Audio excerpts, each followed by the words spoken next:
Hi, welcome to MGFB10 Excel Workshop, Module 3, Time Value of Money Functions.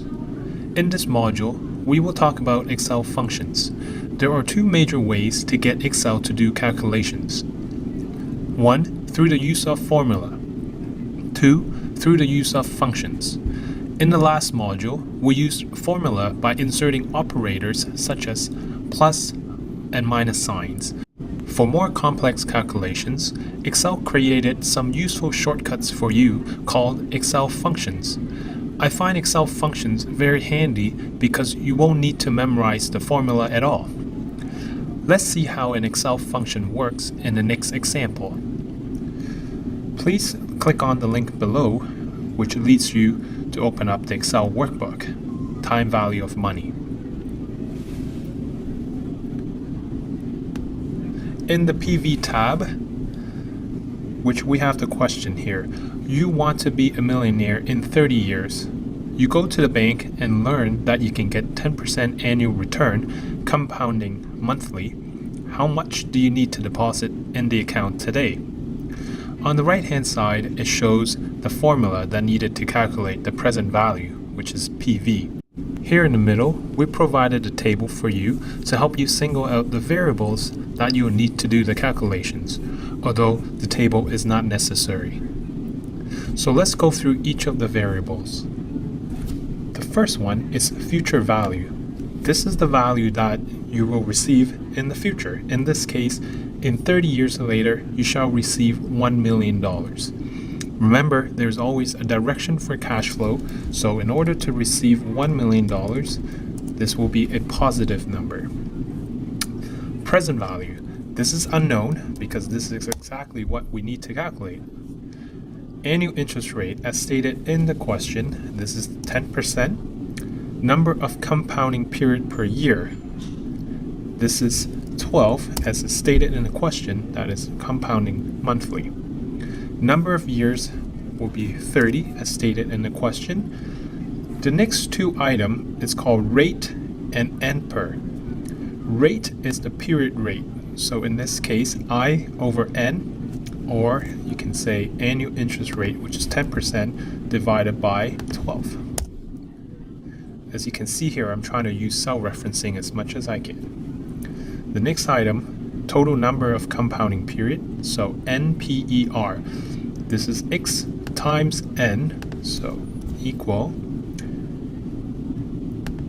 X 30 times N, which is monthly, and you have 360 for NPER. First, we will calculate this example using formula. As you can see on the right hand side, the formula equal future value divided by open bracket 1 plus I over N, which is rate, which is quite handy. We have it here at E11 close bracket to the power of X times N. Again, that is handy here because this is NPER, so we can just reference it E12. So by formula, we calculated we needed $50,409.83. As we have mentioned before, there are two ways in getting the answer. One is by formula, which you can just replicate the formula here and use cell referencing for your variables. The second way is by Excel functions. In this case, when we try to call Excel functions to calculate present value, we type equal PV. As you can see, as we type equal PV, Excel will suggest the function you're trying to call. So in this case, equal PV.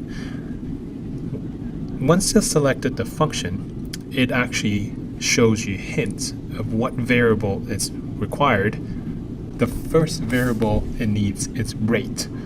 So you can just use cell referencing to fill in the first variable, comma, the second variable NPER. Again, you can just use cell referencing, E12, comma. The next item it required PMT stands for payment. In this scenario, we don't have any payment going in or out of the account, so 0. For the next variable, you can see that it is in square bracket, meaning that it is optional. When something is optional, there's a default value, and you can actually see what the default value is if you click on to the formula. The Excel help will pop up and actually explain the function to you in more detail. For now, let's go back to our example. Future value, we know it is $1 million, comma, and the next variable is type. Type here means the timing of the cash flow. So it can happen during the beginning of the period or the end of the period. And in most cases, compounding happens at the end of the period, which is default. In this case, you can leave it blank or ignore it. So once we have all the variables entered, hit enter, and we get an answer of $50,409.83. Here, you see that although we get the same numerical value, they are of opposite sign. This leads to a very important concept, the direction of cash flow. In finance and accounting, cash flow is directional, meaning that it can be positive or negative. You can think of it as when money comes into your pocket, it is a positive cash flow, an inflow. On the other hand, when money comes out of your pocket, it is a negative cash flow, an outflow. So when doing calculations with formula, which is the first case, direction of cash flow is often ignored. However, when using Excel functions, direction of cash flow must be stated. In this particular case, our present value is negative $50,409.83, which makes sense because this is how much that it has to come out of your pocket into the bank account in order for you to receive a positive $1 million in 30 years. Now you've learned how to use Excel functions. You'll practice the rest of the financial functions on your own. They are future value, FV, payment, PMT, number of periods, NPER, and rates, RATE. Please spend the next 15 to 20 minutes working on the few tabs in the Excel workbook and complete the quiz on Blackboard.